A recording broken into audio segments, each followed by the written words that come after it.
So welcome to our forum. My name is Dacian Cioloş. I'm a member of European Parliament and a member of Agriculture Committee, and I'm very happy to open this debate today with our colleagues and friends from Canada. I would like to welcome Her Excellence Mrs. Ailish Campbell, Ambassador of Canada to the European Union, and Mrs. Stefanie Beck, Canada's Deputy Minister of Agriculture and Agri-Food. Together with my colleague Asger, we will co-moderate the debate of today. And I'm happy to open these discussions, especially taking into account the fact that I think more than 10 years ago, as European Commissioner for Agriculture, I had the honor, let's say, to negotiate on behalf of European Commission this trade agreement with Canada. And I remember the tensions at that time from a side or another, and the fears of some of the industry and the farmers about the negative impact that such an agreement could have. When we look today, the figures, I think we can be happy for a success from both sides. But beyond the trade exchange among us, I think what is more important is that we, over these more than 10 years, we build the confidence among us and we reinforce our partnership. And I think today, beyond the objective to continue to increase the trade exchange among us, it's also to learn one from the experience of another. We have a lot of challenges in front of us, how to work in order to ensure a good management of natural resources, how to fight against climate change, how to maintain the biodiversity and to maintain the capacity of production for the next years. So I hope that the exchange of today will be very useful also from this point of view. Of course, we have on our agenda from a side or another other important subjects connected to agriculture and agri-food sector as food waste, for example, how to reduce food waste. And this is another way to give more value to what we produce, what our farmers are producing, but also fights against hunger in some part of the world, but even to us, because I have the courage to say that we have problem of access of food, of affordability of food, even in our rich European Union. So I think we should put all these subjects on the table and to see farmers together with processing sector, with distribution, how to fight and get that, and also together with the consumer. So a lot of subject on the table. I would like to give now the floor to my colleague Asger Christensen, and then we will listen our invitees, the colleagues from Canada. Please, Asger. Thank you, Dacian. And a short presentation of myself. I'm MEP from Denmark, and I'm also participate in the Committee of Agri and Envy, and also I'm Vice Chair in the PES Committee. I'm there from, and we have looked very much on this topic in the last 4 years in the Parliament. And farm to fork strategy, for example, we have many tools in this. And normally I'm saying we shall reduce the emission, not the production. It's very, very important for me as a farmer. And also we must take all new technologies on board. Therefore, we also, in a moment, discuss here in Europe.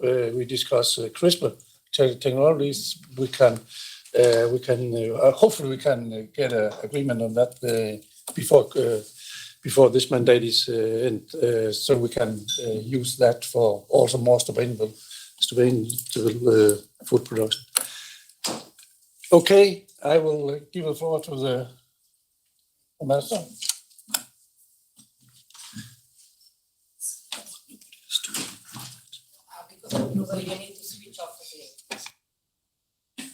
One at a time. Canadians are polite. We know how that works. Thank you so much for the introduction. Merci pour l'introduction et l'opportunité de participer à cette discussion informelle. Thanks for the opportunity to be here this morning. Je tiens à remercier le Front alimentaire européen et en particulier les députés européens. Merci Dacian et aussi Asger de nous accueillir de ce matin et de nous faire part de leurs réflexions sur la durabilité de l'agriculture, le gaspillage alimentaire dans l'Union européenne et les autres sujets. So you've outlined some fantastic topics for us to discuss, and I know our Canadian stakeholders here, who I warmly welcome to Brussels, are very interested in a very broad, wide-ranging discussion. And of course, it's my privilege to be here with Deputy Minister Beck, who I know has a reputation for transparency, openness, engagement. So it's kind of an ask us anything opportunity for Canada. We're the closest of allies. Canada and the European Union just finished our Leaders Summit with Prime Minister Trudeau, who hosted President Michel and President von der Leyen in St. John's, Newfoundland, November 23-24. And this summit reaffirmed that Canada is one of the EU's most like-minded partners with an ever-growing relationship and a very strategic partnership. I'm proud to share that for the third year in a row, the German Marshall Fund has surveyed transatlantic trends. So this is public opinion on both sides of the Atlantic. And Canada is ranked amongst the EU's most trusted partners. Over 73% of respondents considered Canada reliable, stable, truthful, consistent, which I think again speaks to the opportunity, but also the long history of the relationship. And I'm very proud that I'm not the first Campbell to serve here in Europe. My own grandfather served in World War II. This close partnership has become even more crucial since Russia's illegal invasion of Ukraine, which sharply reinforced our close cooperation. And I'm proud to share that Canada has been training the Ukraine military since 2015. And I'm also proud to share that as a member of NATO, one of Canada's largest international military presences is in the European Union in Latvia as part of Operation Forward Presence. At our recent Canada-EU Leaders Summit, we both committed to continuing to cooperate on delivering concrete solutions on agriculture and agri-food. And I think one of the key pieces of announcements was our new Green Alliance, in which sustainable agriculture forms an absolutely key part. The cornerstone of our relationship, and we're thrilled to learn of your relationship with CETA as the former Commissioner of Agriculture, the Comprehensive Economic and Trade Agreement, or CETA, sets the standard for our partnership. Since this agreement entered into force in 2017, two-way merchandise trade has grown by over 55% to nearly 88 billion euros, or over 120 billion Canadian dollars. Nos échanges bilatéraux de produits agricoles et alimentaires ont également augmenté de plus de 43% pour atteindre près de 9 milliards d'euros, soit 12 milliards de dollars canadiens en 2022. So we've also seen great agriculture and agri-food increases in trade of 43%. Now 9 million euros, or 12 billion, Canadian dollars. And I'm proud to say the benefits have occurred on both sides. So that's an increase for your trade as well as ours.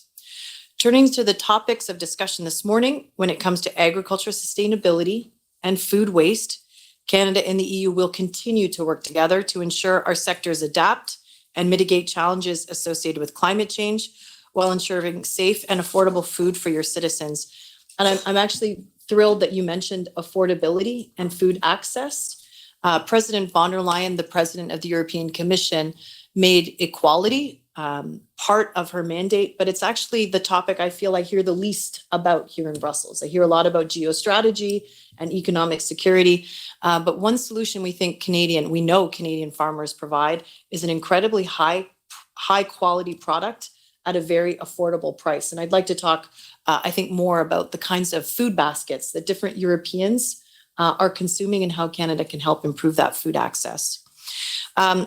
This agriculture sustainability conference builds on a on a 2-year engagement. We started in June 2021. So I want to thank all of the Canadians who participated in the many workshops that we've hosted. And I really want to thank you for traveling all this way for this final conference. Stefanie, I hope you'll speak more about the Sustainable Canadian Agriculture Partnership. Dare I say it, CAP. Now, CAP here in Europe means a whole other thing.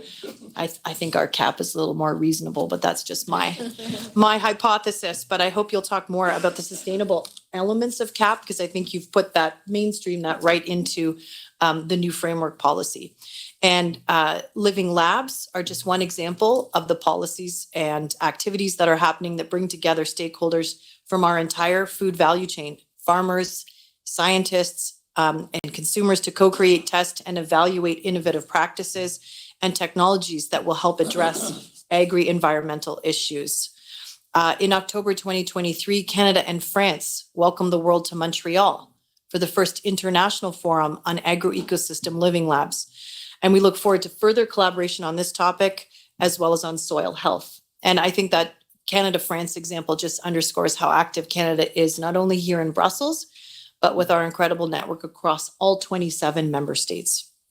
We're also developing a sustainable agricultural strategy to support the agriculture sector's actions on climate and environmental priorities towards our 2030 and 2050 targets, including our net zero commitments. I want to thank you all for coming to Brussels this morning. Thank you so much for hosting us. And over to Stefanie Beck. Thanks. I better. Voilà. Thanks. Merci. Merci beaucoup pour l'opportunité. I was going to really only talk about food loss and waste, but I think we can talk about pretty much everything. I saw an open door there for clean license. Maybe to start with, where something that you just said, Asger, was reducing emissions but not production. And to me, that actually ties into food loss and waste as well, because the numbers, as many people here in the room know, in Canada are too high. We think that we probably waste somewhere in the region of $50 billion worth of food every year. And this is mostly after the farm gate. So within farm gate, probably 10% of loss, and beyond that would be the balance of that amount. And if we can address some of those issues, that will also help us with climate emissions, because as we know, Canadian yields have been increasing over the last couple of decades, but emissions have flatlined. So if we can only hold on to some of that food that we're losing, we will at the same time be dealing with some of our climate change problems and helping to deal with the food affordability issues that we've been talking about, food insecurity more broadly. And frankly, it's just appalling, right? This is not a good thing that we're not managing as well as we could. Now, I would say one of the reasons I'm actually here in Europe on this trip is to listen to what Europeans are doing. And I'm going after this to France and to the United Kingdom to try and understand what works and what doesn't work, because I think Canada can be doing a lot more. It is, as you know better than we do, a very complex problem. So there's the issues around why maybe production on the land causes so many losses. Sometimes it's weather, but sometimes it's our own standards in Canada, where Canadian consumers only want a piece of lettuce if it looks like this, whereas in fact a perfectly good kind of lettuce might not have that kind of shape. And so how do we training the consumer sounds bad, but have a better conversation, understanding that looks doesn't necessarily mean quality, and that of course we would be looking after people's health and safety, but that doesn't mean that they should throw out this particular item. Supply chain itself, we've been investing more recently in production that will limit the use of water, for instance, in the production of cheese with renewable energy, and mean that there is less waste even just in making the cheese. So if we can do that at every single process. Transportation is another one. If our roads are not in good shape, it requires changing of trucks, like literally from one size to another. Remember, winter doesn't help in Canada. Shipping grain across the prairies in specially made cars that make a difference in the quality of the grain at the beginning and at the end is also very important. So the whole transportation sphere, and then the retailers themselves. So a whole other conversation there about what retailers can and cannot do, including, we can have a whole separate conversation about packaging, but even the sale in bulk of goods that no family could ever possibly eat unless they have a giant freezer. So then you have another issue, right? All that food that's in the freezer that after 8 months you go, what's that on the bottom anyway? You know that thing? And we do far too much of that, I would say, in all of North America and definitely in Canada. And one of the solutions I've thought of, which is not going to work, by the way, is make sure everybody has a smaller fridge. European fridge. European fridge, man. European fridge. And then you buy less food, and then you're more careful about what you're eating. I thought that perhaps during the pandemic, when people needed to be a lot more careful about food and there was a lot more cooking at home, remember that was one of the outcomes, at least in Canada, that maybe we would make some progress on food loss and waste because there would be that much more care going into planning. Not necessarily seen that. And what we were just talking about on pricing, on food affordability right now, this is forcing consumers to be more thoughtful about what they're buying and how they're cooking it and how they're keeping it, managing to keep it on the shelf in their homes or in the freezers. And maybe that will help a little bit more too on food loss and waste. So at the same time, reducing emissions, holding on to more of our production, and increasing food affordability and pricing. We are in the process, as the ambassador mentioned, of creating a new sustainable agriculture strategy. So this requires consultations all across Canada with all of our provinces and territories. And the goal is exactly that, is making sure we continue to decrease emissions, but at the same time, we have a responsibility to feed not just ourselves and our communities, but the rest of the world. And this has become a sharper challenge for us because of the geopolitical world we currently live in, especially, of course, Ukraine, which is so much closer to you than us, but really bringing it home how crucial it is, the kinds of work that we're doing. We have as well in our food policy programming, as well as in the Sustainable Canadian Agricultural Program Partnership, one of the two, CAPS, programs to help farmers, because it's not enough to say you should reduce emissions. It's what is it that we're going to do as a government, federal, provincial, and territorial, to assist. So things like grain drying sensors, better use of precision agriculture, supporting Canadian AI companies that will make a difference. AI in this instance meaning artificial intelligence, not the two other possible meanings of AI, which I learned on arrival in agriculture.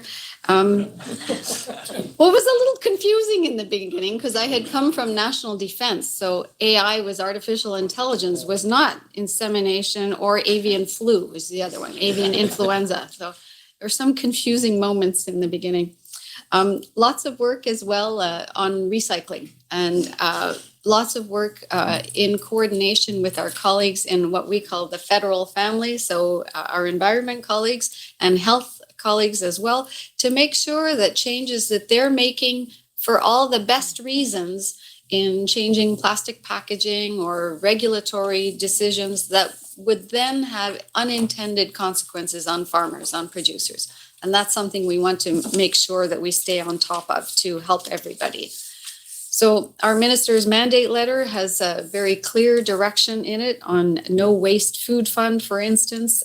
We're also working both with the US and with Mexico on creating food loss and waste reduction action plans, so a continental approach to what's going on in Canada. But you guys clearly have made some significant differences, and maybe part of it, reflecting as we eat here over the last few days, the European approach to food as a time to share, a moment to sit at the table, to think about what you're eating, to relish every moment, as opposed to maybe a bit more of a fast food, let's grab and go, that we have evolved into in North America. So the Europeans have got some stuff right. but of course, I should say we're still very happy that you buy our food. And even if we would like to perhaps process and transform more of it in Canada, so we're selling you something that we get more value out of. But that's a whole other conversation there. Alors, je vais laisser là. But the idea is that this is a bit interactive and not just you guys staring at us. Thank you. Thank you, Minister, for your introduction. As you mentioned, so we have food waste on the agenda, but a lot of other things. We in European Parliament at European level, we are, as my colleague Asger has said, we are trying to close a lot of legislative files on the agenda because we are at the end of our mandate. But we are also thinking on the future, even if we have now a reformed common agricultural policy in place. We are thinking to the future because what we have had these last 2 years is that just after the reform of common agricultural policy, a lot of new legislation coming more deal with environment, climate change on the agenda has a direct impact on agriculture, and which is discussed, debated out of common agricultural policy. So we are thinking for the future how to ensure a better coherence in terms of legislative process, in terms of vision, and how to better integrate, as you mentioned, production aspect with environmental one, with nutrition, with health, because all these things are connected, and of course with trade. We also relaunch enlargement European policy.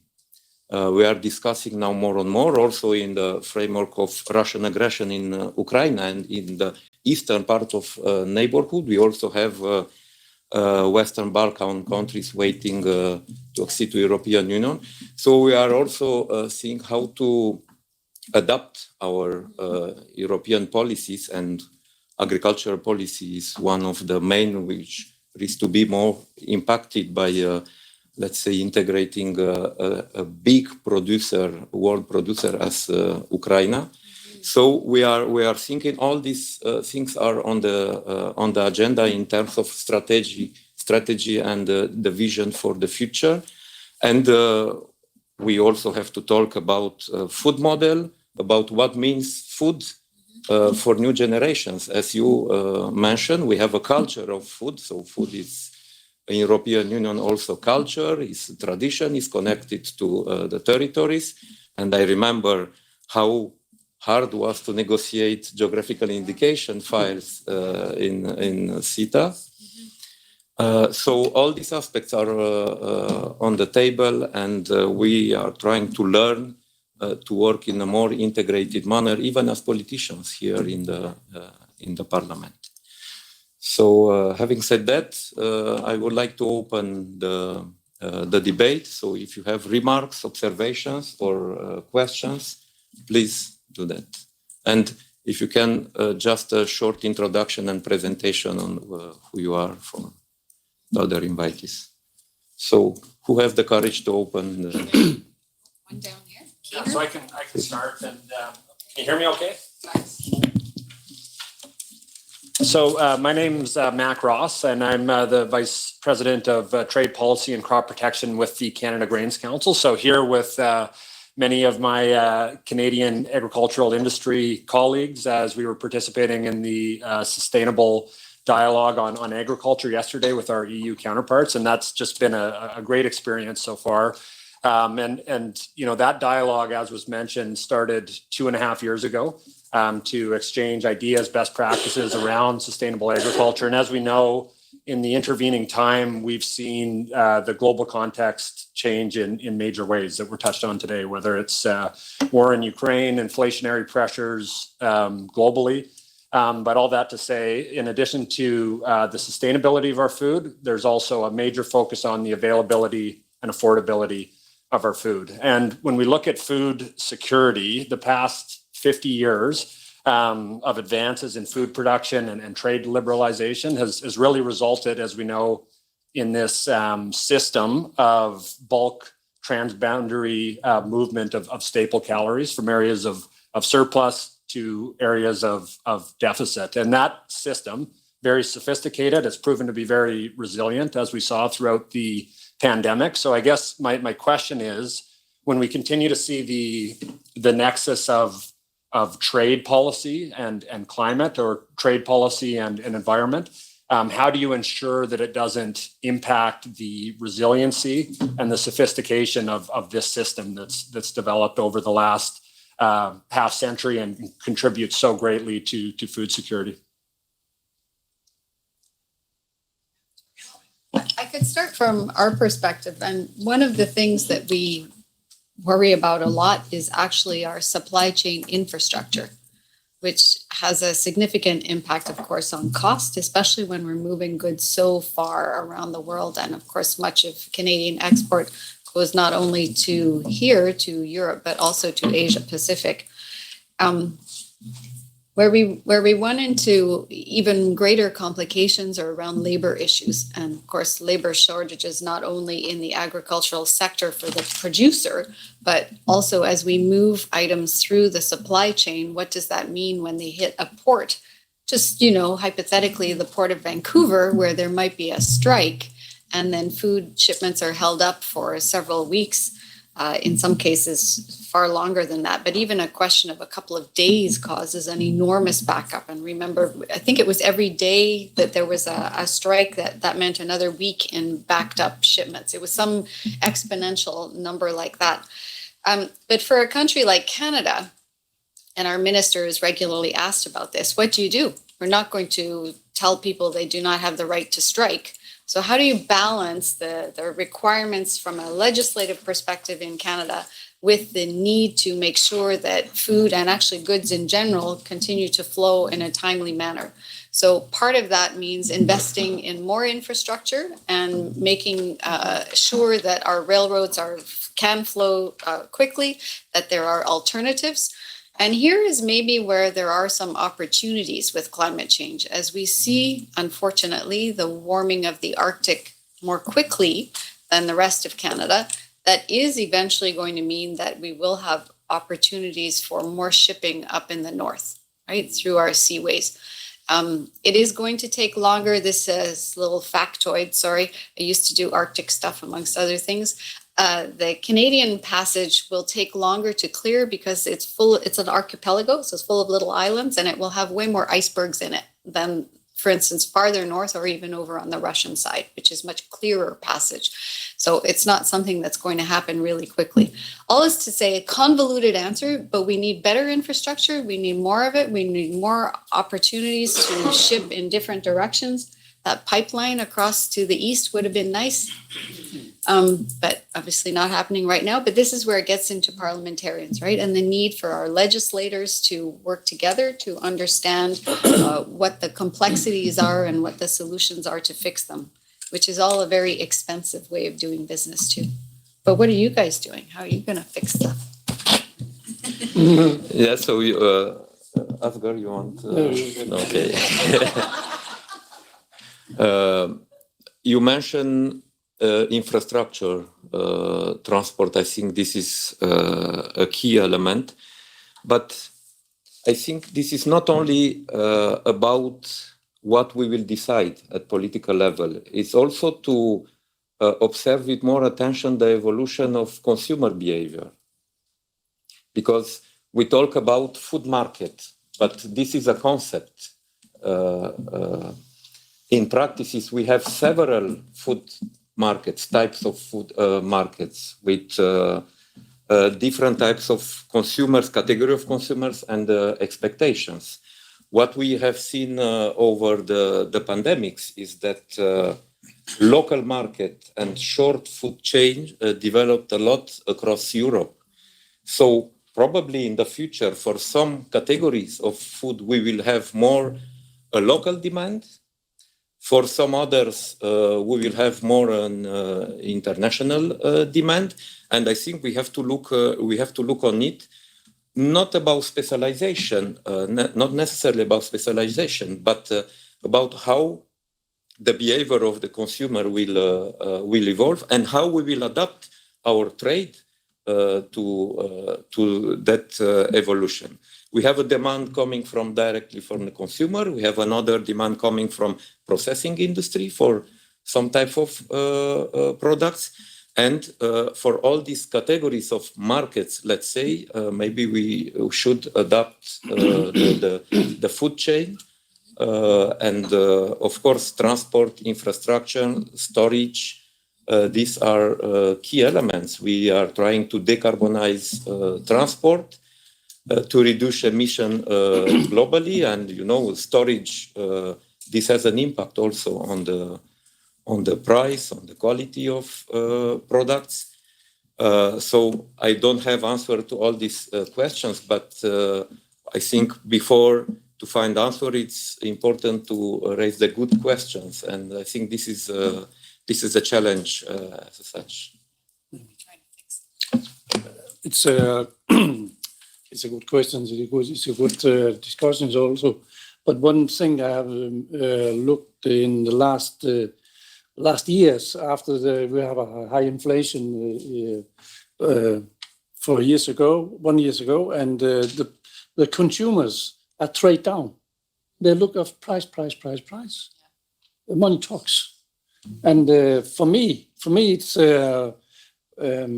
we have just in Denmark we have a very big organic produce of poultry, but it's very, very small now because the consumers are trade down. So we need to look after both sides to have the price consumers can pay, but also on the sustainability way. It's our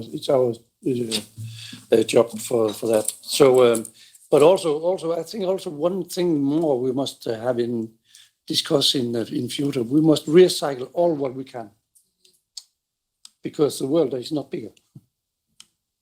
We must recycle all what we can.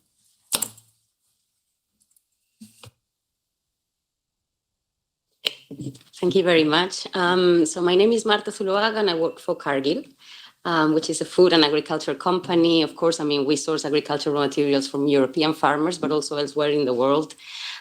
We trade those agricultural materials and then process them further into ingredients that go to food, to feed, to industrial uses. And of course, since we're present in so many worlds, in so many countries in the world, I think trade is fundamental, right, to ensure food security, as you have mentioned as well. And my question was, what do you think is the biggest opportunity between Canada and EU when it comes to trade in agricultural materials, but also on sharing, or let's say, best practices on sustainable production, on things such as regenerative agriculture or sustainable agriculture? What are the conversations that you're having at the moment on how to share those best practices? Thank you. Sure. So our incredible team, and I have a few of them here with me today, Gizem, Greg, Julie, Roxanne, and others work on exactly these questions. And I think there's probably three things we should touch on. The first is just using the market access that we have. And so we think there's incredible opportunities for growth in areas where there is an affordability issue and we're producing a high quality product. And I would put beef, for example, first and foremost there. Now, every farmer and every business person here, and I defer to you, gets to choose which markets you go to. And in our case, we've also done trade deals. Of course, we have our North American partnership, but we also have Asia in the Comprehensive and Progressive Trans-Pacific Partnership. So what we've seen is more of that beef is going to Korea and Japan and other markets. But we think there's an incredible opportunity here in Europe because I have to say, putting beef into my own food basket here, it's very expensive compared to the Canadian product. So we see nothing but opportunity, and that's something we're working on, for example, with Costco in Spain, and thanks for all of your help with some of those supply chains. The second thing I'll say is related to consumer demand, and we're seeing more interest in plant-based proteins here in Europe, which also can have a reduction in some of the climate footprints. And there again, Canada is a powerhouse. So whether that's adding pulses to inputs for feed, for climate reduction inputs, but also like direct to the consumer in the form of various products. We see a great opportunity. It's also where I would just highlight Canada's measurement strengths. I mean, we are very interested in precision agriculture, but also throughout the entire supply chain, data and science. And I think that's where we have a huge opportunity with the EU to collaborate on establishing baselines. I mean, you'll hear the word green and environmental and sustainable. And as an economist, I'm still struggling to understand sometimes, like, okay, that I heard the word, but what exactly does it mean? And I think we have a huge opportunity as a science, market-based, and very transparent economy to work with our EU partners on establishing all of these baselines. And the third piece is exactly as Deputy Minister Beck said, it's the processing piece. I mean, it still kind of astounds me. I mean, we are 40 million people. The EU is 400 million. But in terms of our agri-food opportunities, we produce a great product. And then, I look at the EU's trade balance with us, and you have a surplus. You have an agri-food surplus with Canada. And that's because of a couple of products, particularly wine, sparkling wine, chocolate. Now, those are wonderful things. I'll keep eating and drinking them. But that value-added piece. And so how do we work together, both to better understand the European consumer, to attract European investment into Canada and into our supply chain so that we're doing some of that processing at home, not only for the EU market, but for a global market? Those are just three thoughts. Thanks.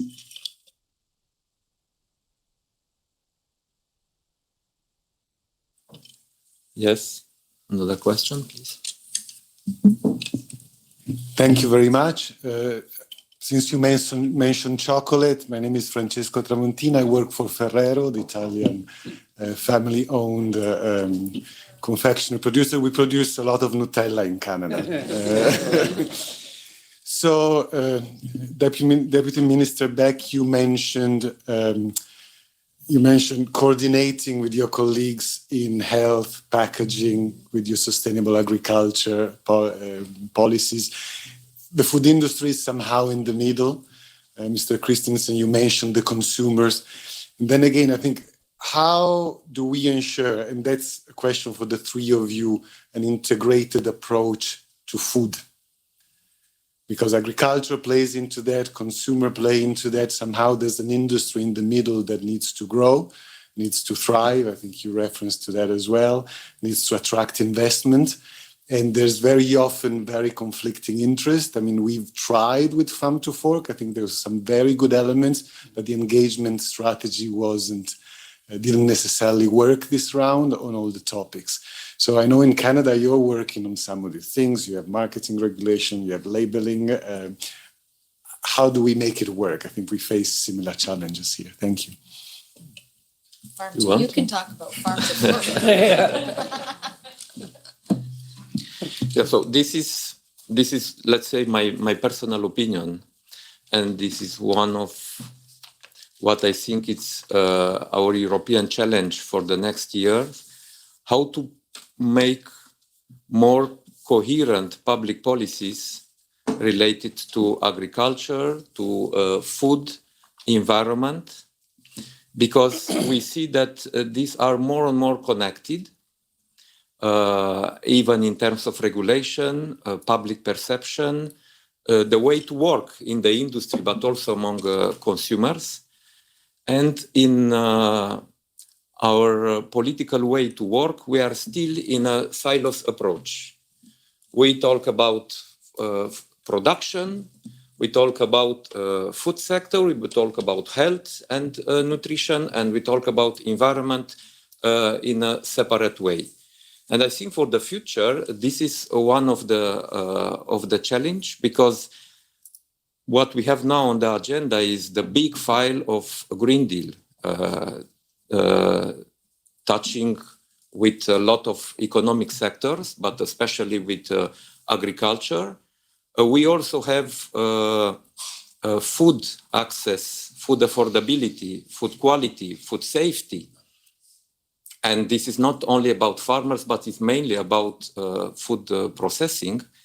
But even when we talk about the challenges on carbon emissions and biodiversity for farmers, the choice made by food industry has an impact also, because you take decisions on the food chain, buying from a producer or another. And it depends whether you take into account or not the effort made by the farmers in terms of good management of natural resources, carbon emissions, and so on. We see to the new generation, when we look the pools, an evolution on the food behavior also, behavior of consumption. And this is also about education. This is also about a better knowledge how to produce food. So I think what we need at European level to have a more transparent food chain, more open to the consumers, a better cooperation and work with farmers. And this is one of the reasons why I think for the future, we should have more than a common agricultural policy, a common agri-food policy, agriculture and agri-food policy. And to integrate the aspects related, environmental aspects related to agriculture, to put this in a package, political policy package, together with food production, food processing, distribution, also environment, health, and nutrition, and to find a coordination among all these policies. Yes, to be more open, not only to technical aspects. I see in our legislative process we discuss a lot about very technical aspects, and maybe not enough about public perception, about education, to do a legislative process also as part of the education with the society, because food is not a common commodity. It's even more than a commodity, and maybe our public policies doesn't reflect that. We also talk about how to reduce hunger across the world, and the European Union is one of the biggest markets in the world for food. We are still one of the biggest importer, but on the meantime a biggest exporter. And we have a role also on thinking at international level how to deal with food trade, also not only in terms of ensuring food security, but also a good management of natural resources. Trade, of course, play a role on it. But we still have trade negotiated and dealt in a separate way. Food safety in another way. Now we are discussing more and more about biodiversity, reducing carbon emissions. Maybe we should have at international level a kind of, I don't know, standards or exchange of good practices. I remember 30 years ago when we started to have food safety standards at European level. It was interpreted by a lot of our partners as market barrier, protective barrier to our market. Now we have international standards. Maybe we will evolve also with management of natural resources, climate change on the same way. So if you want in a conclusion or in synthesis, the key word for me is integration, better integration. Very shortly,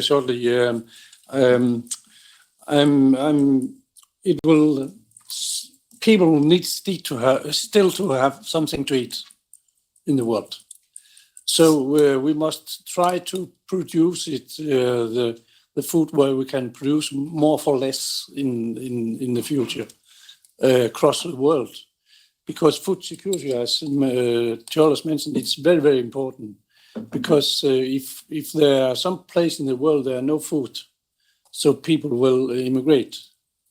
So it's very, very important we have enough food to all in the world, and also I think we must have a cooperation between the consumers and the farmers, because we cannot produce food without footprint.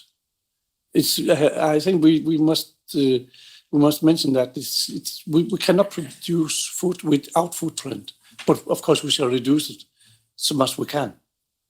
And sorry, I must leave now because I have a meeting with Danish dairy sector about how to reduce the footprint. So, thank you. So another That's question. I appropriate, think there is a. Sure.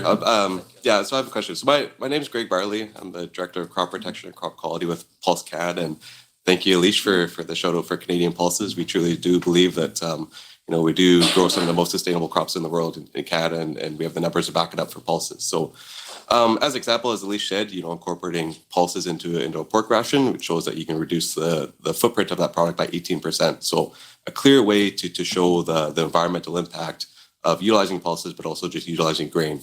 We're proud of what we produce.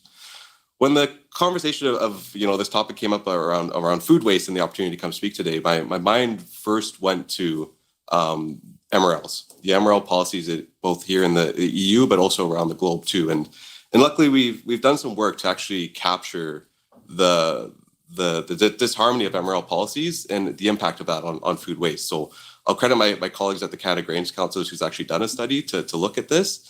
And what we've shown over in this study from 2014 to 2021, looking at the limited number of countries that actually report on non-compliances, but showing that if you look at these countries, there's approximately 9,000 non-compliances over that time in these 6 countries.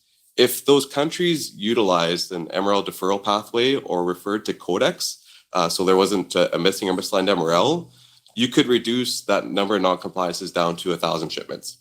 So it's just a clear example of how certain policies right now are working that are contributing to food waste, and it's insignificant. In the global context, probably not huge, but absolute terms, it's a big contributor. So I guess my question is, as we see the EU MRL policy shift to more restrictive, and now we see indications that we're trying to apply MRLs for environmental considerations, have we considered the impact onto food waste that these MRL policies will have due to no dietary considerations, no concern aspects? So my question is have we considered the food loss waste to these MRL policies, and what could be done to correct that?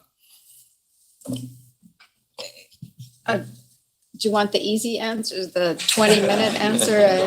That one's of course far more complicated. Canada works very hard, as for that matter does the EU, to keep our regulations science-based. This is not always extremely easy to do, but if we can manage to have, and the reference earlier to global standards that we all understand to mean the same thing, and that we're all treating the same way and backing with the same amount of science, that is the best approach that we can hope for. Where it gets more complicated, we're finding at any rate, is where there are changes in interpretations, and where one country might be, can we say here, more Catholic than the Pope? Where there's a conversation around if it's a bit gray or if it's black and white, and that's where it can make a difference for us that can be difficult then to implement. I would say overall, though, very cognizant of what these unintended consequences might be. And I'm particularly thinking about regulations that Canada is looking to introduce on plastic packaging, and that we are well aware in the Agriculture Ministry about what that could mean specifically for food loss and waste if you can't package beef, for instance, or blueberries, whatever it might be, in plastic without any alternative at this point. Because really what that means is people will buy it, it will go bad faster, and then we'll throw it out. And then you have the same level of emissions, it's just coming from a landfill instead of from wherever it might else be, which is a waste of money as well as a waste from an emissions perspective. So what I would like to see there, for instance, is more cooperation, and someone asked too about more cooperation between us and the European Union, and indeed the US and others who are all heading in this direction. It's not like Canada is going to be alone out there for a long time. What do we need to do to have more decomposable packaging, different forms of packaging that would make a difference? The technology does exist, just not at the scale or scope that we need it to. And we need investment from all countries, and we need to spend a lot more time on the science behind it and the research. And that was another question. Canada spends a lot of money on research and development in agriculture, most of it directly with the industry. We work very closely with the industry to make sure that it's relevant. And our latest science strategy is all tied into the effects of climate change on agriculture, but with the overriding consideration, and I wanted to bring this up too, of economics. It has to make sense for the producer, for the processor, for the shipper. This has to be a sector that will attract new investors and new producers, because otherwise we're not going to have any food. So if we end up in this cycle of we have all these regulations, whatever they might be, that mean that there is no way of making a sustainable living, I mean, decent livelihood, making any money. We want prosperous industry. Who's going to go do it? And then we have a really difficult problem to address with not enough food moving around the system. Which reminds me one more thing. I know that it's good to have competition, sorry, Ailish, from a pricing perspective in order to bring prices down. On the other hand, together we need to feed the planet. Right? It's not actually that much of a competition, in that climate change is really driving us to produce as much as we can, yes, but lowering emissions. But that means that we might have a crop that doesn't work one year. And so we really need the Southern Hemisphere to have done a good job that year. We actually need all of us. We are our resiliency, our redundancy. And with the Ukraine not completely out of the picture, but we've seen then that what that means for the global supply chain from a cost perspective, as well as, frankly, availability. So we need to diversify our food sources as well as our food export destinations. So that's a way more complicated answer to your question, but it is a complex industry for good reason. Sorry, I'm actually interested in I'm interested in the EU's answer to this question. On minimum. Yeah. Yours has to be off. This minimum residual levels. I mean, it's about pesticides more broadly. And I think I do have something to share with our Canadian stakeholders here, which is that the EU is moving in this direction clearly around the reduction of pesticides. And so we have to be ready for that reality. We also have to be ready with the science and be able to show very clearly what the impact is on production and yields. On the other hand, I have to say, as a third country, our big piece of feedback is, we're going to work with you on the science and the impact. We need to see that if you're enforcing it on Canada, you're enforcing it equally inside the EU member states. And sometimes we have farmers who visit other EU member states and come back and say, well, I'm adhering to this policy, and the farmers may be in, I'm making this up, France, but I'm not seeing the same implementation of EU legislation when we visit our counterparts in other parts of the EU. How can we work together on this? Because we're, again, as Deputy Minister Beck has said clearly, the direction of travel is clear. But we don't want to be the guinea pig while the EU does a different policy inside, while third countries are held to a higher standard. So that's the challenge for both of us. I think this here it's about, so one thing is the legislation. So the element of the legislation, and then about implementation and about institutional cooperation, good practices in terms of control, also methodology of control. What you should note is that in European Union, from this point of view, we have one European legislation, and 27 institutions of implementation, because we have 27 member states. So the legislation is decided at European level, but then the implementation is made by each member state separately and specifically. And of course, we have EFSA and also European Commission ensuring the level playing field in terms of implementation at EU level, because we have an internal market and we have a common market, and there are a lot of controls, risk-based analysis. So here, so one thing is to cooperate at legislative level in terms of standards, to try to be more closer and to agree on, why not common standard, but I think on food safety, we are working on it. Even if you mentioned science-based, and this is why we are trying to do what we are trying to do in European Parliament when we discuss legislation, but this is also about public perception and public demand, and we have now a lot of pressure on reducing pesticides, residue pesticides in soil, in food. But, you know, these debates are rather controversial, and you have seen, I think it was 2-3 weeks ago when we tried to vote in the plenary in the European Parliament a common approach on this file, and we didn't succeed.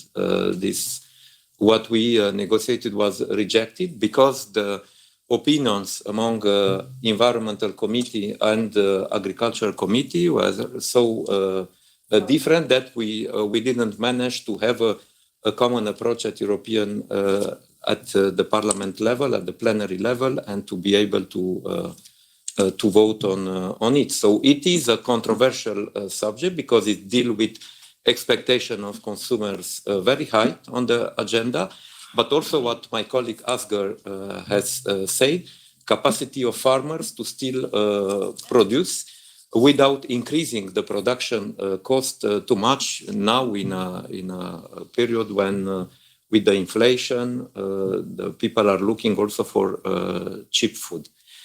But this is clear. All these aspects related to safety of food and environment, biodiversity are high on the public agenda now. And when we discuss about legislation on agricultural production, as politicians, we have to take this into account. We have to invest also at European level more in research and innovation, but not only invest in the production of more results of research and implementation, but also about make more publicity about the results of research and innovation, because sometimes the behavior of citizens or consumers are not in the logics of what we are calling today research and the results of research.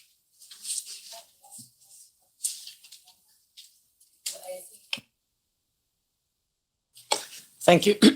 Sorry. My name is Miriam Schneider. I work for the German Food Retail Association, and I don't have so much a question as more than a remark. Listening to the discussion, I think what unites us all are finally the UN SDGs, the Sustainable Development Goals, which also have, 12.3 is a goal on food waste. So listening to what you said, I was interested in hearing that you have 10% losses at farm level. I think that pretty much corresponds to the European level. Retailers in Europe are responsible for about 5% and consumers 55%. So I think one of the conclusions I take home from this is a confirmation of what I've already thought, is that we need a multi-layered approach and we need a dialogue across sector. And I just want to give you one example for the retail sector in Germany, because you mentioned the standards that are a reason for food waste. Retailers in Germany try to sell ugly fruit, and they try to combine it, for instance, in one net of lemons. They have 3 perfect lemons and 2 ugly ones. So that really incites and it gives an incentive for consumers to, go beyond, these beauty standards that are probably not appropriate anymore in terms of food waste. So yes, just really to confirm that we have missed here a chance at European level to have a framework for sustainable food systems. That was an initiative the Commission had announced in the Farm to Fork strategy, but I'm really very well, I do have a lot of hope that in the next mandate we will reach that goal. And Mr. Cioloş mentioned that as well, that we need some kind of integrated approach. And I think that would also benefit the implementation of the SDGs and having going along the same guiding planks across the Atlantic with the partners across. So just a remark from my side, not so much a question. Thank you. Thank you. Maybe it's time to conclude. So thank you very much for this opportunity. I think it was a very good one to see still our common challenges. Maybe we can find also some common solutions or any way to learn one about the experience of another. And as you mentioned at the beginning, I think between European Union and Canada, we have not only very close cooperation, but we have some very similar approaches in when we talk about food, quality, affordability of food, food production, food chain. So I hope to have even more opportunities, this kind of opportunities to exchange our experience. I am very happy to hear that you will use this opportunity of presence in Europe to visit also some member states, because as I mentioned, European Union means in fact 27 member states, and we have not to forget this when we talk about the complexity of our cooperation. So thank you very much, Ambassador, Deputy Minister, dear colleagues and friends, and good luck in your work, and Merry Christmas and Happy New Year very soon. Great.